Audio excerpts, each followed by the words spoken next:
வணக்கம்மா. நம்ம இப்போது power to examine the accused அந்த ப்ரொவிஷன் தான் பார்க்க போகிறோம். அதை தான் சிஆர்பிசியில் 313 அதே போல் பிஎன்எஸ்எஸில் 351 சொல்லுது. அது வந்து ரெண்டு கேஸ்லையுமே ரெண்டு செக்ஷன்லையுமே சேம் சப்செக்ஷன் தான், சேம் கிளாஸ் தான் இருக்குது. சரிங்களா? இப்போ மொத்தம் இதில் 5 சப்செக்ஷன் இருக்குது.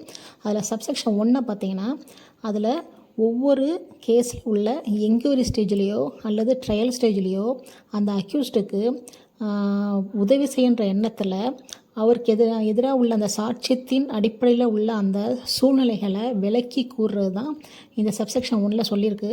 அப்போ அந்த நீதிமன்றம் வந்து என்னென்னா கிளாஸ் ஏல ஒன்று, கிளாஸ் பியில் ஒன்று சொல்லியிருக்காங்க. கிளாஸ் ஏங்கிறது மே அட் எனி ஸ்டேஜ் கேட்கலாம், எப்போ வேணாலும் கேட்கலாம். எப்போன்னா previous warning, without previous warning அந்த மாதிரி சமயத்தில் அந்த court as a court considers, அந்த கோர்ட் வந்து அவசியம் என்று கருதும் பட்சத்தில் அவர்கிட்ட அந்த சாட்சியம் சம்மந்தமான எந்த ஒரு கேள்வியும் கேட்கலாம். சரிங்களா?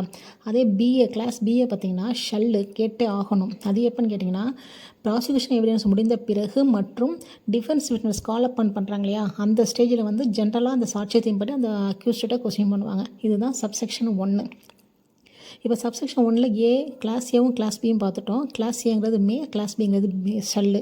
இப்போ அதில் ஒரு ப்ரொவிஷன் இருக்குது. அது என்னென்னா, இது ஒரு சம்மன் கேஸாக இருக்கும் பட்சத்தில் அந்த கேஸில் அந்த அக்யூஸ்டை வந்து டிஸ்பென்ஸ் பண்ணியிருப்பாங்க இல்லையா, கோர்ட்டில் ரெகுலராக ஆஜராக வேணான்னு. அந்த மாதிரி சூழ்நிலையில் 313 ஸ்டேஜில் கூட அவங்க வந்து ஆஜராக வேணான்னு சொல்லிட்டு டிஸ்பென்ஸ் பண்ணலாம், மே டிஸ்பென்ஸு.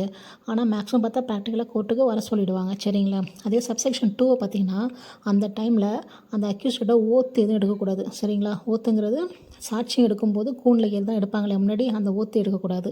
அடுத்து 3 பார்த்தீங்கன்னா சப்போஸ் அந்த அக்யூஸ் வந்து அந்த கேள்விக்கு வந்து ஆன்சர் பண்ணலை, ரெஃப்யூஸ் பண்ணுறாரு அல்லது அந்த கேள்விக்கு வந்து தப்பான ஆன்சர் பண்ணுறான்றதுனால அவர் மேலே வந்து நீங்கள் எந்த ஒரு பனிஷ்மெண்ட்டும் பனிஷ் பண்ண முடியாது அவரை. அடுத்து 4th சப்செக்ஷன் 4 பார்த்தீங்கன்னா அந்த மாதிரி அக்யூஸ்ட் என்ன ஆன்சர் பண்ணுறாரோ அதை வந்து டேக்கன் இன்டு கன்சிடரேஷன். இந்த கேஸை பொறுத்தவரைக்கும் டேக்கன் இன்டு கன்சிடரேஷன் தான்.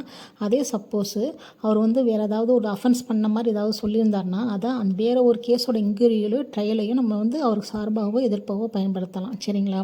அடுத்து சப்செக்ஷன் 5 பார்த்திங்கன்னா இந்த மாதிரி கேள்வி கேட்கும்போது பிபியோ டிஃபென்ஸ் வக்கீலையோ நம்ம என்ன பண்ணலாம், என்னென்ன கேள்வி கேட்கலாம்னு சொல்லிட்டு அவங்க ஹெல்ப்பை நாடலாம். மற்றும் அந்த அக்யூஸ்ட் வந்து கேள்வி கேட்கும்போது ஏதாவது ரிட்டனாக கொடுத்தா அதை வாங்கிக்கிறதுக்கு நம்ம பர்மிட் பண்ணலாம். சரிங்களா? இதுதான் மொத்தம் சப்செக்ஷன் 5 உள்ள விஷயங்கள். இது சேம் தான் பிஎன்எஸ்எஸ்லேயும் இருக்குது. சரிங்களா? இதை மட்டும் நல்லா பார்த்துங்க.